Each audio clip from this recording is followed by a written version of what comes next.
जय हिंद दोस्तों, वंदे मातरम। इस समय बॉलीवुड की अगर किसी ने नींद उड़ा के रखी है तो वो है साउथ इंडियन मूवी इंडस्ट्री। मतलब आप एक के बाद एक बात कर लीजिए तो इतनी सारी मूवीज़ अभी लाइनअप हैं, जो आने वाली हैं, जो आ चुकी हैं और धमाल मचा रही हैं और बॉलीवुड मूवीज से अच्छा ही कर रही हैं, इवन हिंदी सर्कल में भी। हमने पुष्पा की रिलीज़ देखी। पुष्पा की रिलीज़ के टाइम पे ये बात कही जा रही थी कि पुष्पा उतना अच्छा रन नहीं कर पाएगी क्योंकि 83 उसके पास रिलीज़ हो रही है एंड स्पाइडरमैन रिलीज़ हो रही है। स्पाइडरमैन का बहुत बड़ा क्रेज़ था क्योंकि इस बार कहा जा रहा था कि उसमें तीनों स्पाइडरमैन होने वाले हैं। वो सब बातें अपनी जगह हैं, तो इसका हाइप बहुत बना हुआ था। तो ऐसे में पुष्पा को लेकर ये बातें कही जा रही थी कि शायद पुष्पा उतना अच्छा नहीं कर पाएगी हिंदी सर्कल में जितना उसको करना चाहिए। और साउथ इंडियन इंडस्ट्री की हम बात करें तो वहाँ पे अल्लू अर्जुन की फैन फॉलोइंग बहुत तगड़ी, तो वहाँ तो उसको अच्छा करना ही था, लेकिन फिर भी पुष्पा ने बहुत अच्छा किया। And apart from that, RRR का ट्रेलर रिलीज हो चुका है और जिस तरह से उसके ट्रेलर को रिस्पॉन्स मिला है, जिस तरह से उसके ट्रेलर के लेकर रिएक्शन सामने आए हैं, मतलब पब्लिक अलग ही लेवल पर जाके बैठी हुई है इस समय साउथ इंडियन सिनेमा को लेकर। क्योंकि साउथ इंडियन सिनेमा ने एक बात अच्छे से समझ ली है कि अब उनको भी पैन इंडिया लेवल पर खेलना होगा।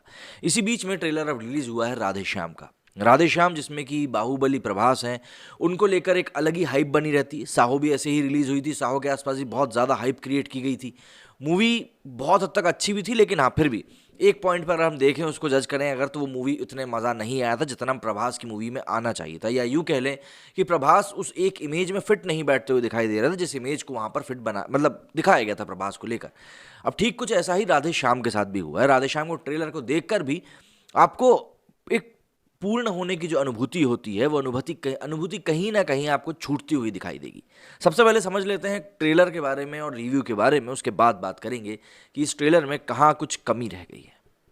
एक लंबे इंतजार के बाद प्रभास के फैंस के लिए बड़ी खबर आई। आखिरकार प्रभास की अपकमिंग मूवी राधे श्याम का ट्रेलर रिलीज कर दिया गया। इस फिल्म से जुड़े कई पोस्टर पहले ही रिलीज किए जा चुके हैं। इसका एक टीजर शेयर करके दर्शकों के मन में जिज्ञासा भी जगाई गई थी, क्यूरियोसिटी बढ़ाने के लिए, लेकिन सबको इसके ट्रेलर का बेसब्री से इंतजार था। हैदराबाद में हुए ग्रैंड इवेंट में इस फिल्म के ट्रेलर को लॉन्च कर दिया गया। इस फिल्म के ट्रेलर में प्रभास अपने फुल फॉर्म में नजर आ रहे हैं। दर्शकों की उम्मीदों के अनुसार ही इस फिल्म का ट्रेलर भी है। इस फिल्म के ट्रेलर में प्रभास एक ज्योतिष के किरदार में दिखाई दे रहे हैं जो पूजा हेगड़े के प्यार में पड़ा हुआ है। इस फिल्म में प्रभास का एकदम अलग अंदाज दिखाई दे रहा है। प्रभास की ये फिल्म बहुत महंगी नजर आ रही है। लोकेशंस के तहत ये बहुत ही शानदार दिखती है। ट्रेलर की शुरुआत खूबसूरत लव स्टोरी से है तो ट्रेलर का जो अंत है वो एक ट्रेजेडी के साथ होता है। प्रभास के किरदार का नाम विक्रमादित्य है। इस फिल्म में शानदार वीएफएक्स का प्रयोग किया गया है और वही बताता है कि क्यों यहाँ पर इतना ज़्यादा पैसा लगा है। डूबता हुआ जहाज़ देखकर आपको टाइटैनिक की याद भी आएगी। ट्रेलर का बैकग्राउंड म्यूजिक शानदार है और प्रभास के फैंस उनका ये इंटेंस लुक देखकर काफ़ी ज़्यादा एक्साइटेड वैसे भी होने वाले हैं। प्रभास की राधे श्याम अगले साल मकर संक्रांति पर 14 जनवरी 2022 को थिएटर्स को हिट करेगी। इस फिल्म को कई भाषाओं में रिलीज़ किया जाएगा। ये तमिल, तेलुगु के अलावा कन्नड़, मलयालम, हिंदी में भी रिलीज़ होगी। इस फिल्म को प्रभास की सबसे महंगी फिल्मों में से एक बताया जा रहा है। इस फिल्म में पूजा हेगड़े और प्रभास की रोमांटिक जोड़ी नजर आने वाली है। ये फिल्म एक प्रेम कहानी है जो नॉर्मल प्रेम कहानियों से अलग है। ट्रेलर देखकर लगता है कि ये एक पीरियड ड्रामा है। इसमें इन दोनों के अलावा सचिन खेडेकर, प्रियदर्शी पुलिकोंडा, भाग्यश्री, कुणाल रॉय कपूर भी मुख्य भूमिकाओं में हैं।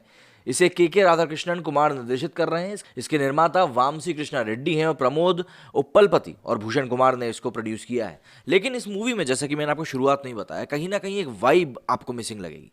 अब या तो ये कह लीजिए कि जिस तरह के किरदार में यहाँ पर प्रोजेक्ट किया गया है प्रभास को, वो शायद किरदार फिट नहीं बैठ रहा है, या फिर यूँ कह लें कि बाहुबली में जिन्होंने आवाज़ दी थी, बाहुबली मतलब प्रभास की, वो आवाज़ शायद लोगों को और पसंद आई थी और जो कि अब नहीं हो रही है। मतलब यही चीज़ हमने साहो में भी देखी थी कि प्रभास ने ही हिंदी डबिंग करी थी और यहाँ पर भी इन्होंने ही करी है। तो कहीं ना कहीं वो भी लोगों को उतने ज़्यादा अपील नहीं कर रही है। तो कहीं ना कहीं एक इस पर बात की जा सकती है, लेकिन हाँ जैसा भी है, जो भी है, हमारे सामने ही है। बट अपार्ट फ्रॉम दैट, कहीं ना कहीं आपको इसको देखकर कुछ ना कुछ मिसिंग लगेगा। एक पॉइंट को छोड़ दें हम, कि वो पामिस्ट वाले पॉइंट को, तो इस ट्रेलर में ऐसा कुछ भी ट्विस्ट आपको देखने के लिए नहीं मिलेगा। एक सिंपल स्ट्रेट सी लव स्टोरी दिखाई दे रही है। बस हाँ, यही जानना है कि भाई आखिर वो पामिस्ट के किरदार को जो घुसाया गया है उसको आखिर किस लिए डाला गया है और क्या उसका रिलेवेंस हो सकता है। अपार्ट फ्रॉम दैट, प्रभास की जो फैन फॉलोइंग है उसे देखते हुए कहा जा सकता है कि ये मूवी अच्छा खासा पैसा कमा ही लेगी।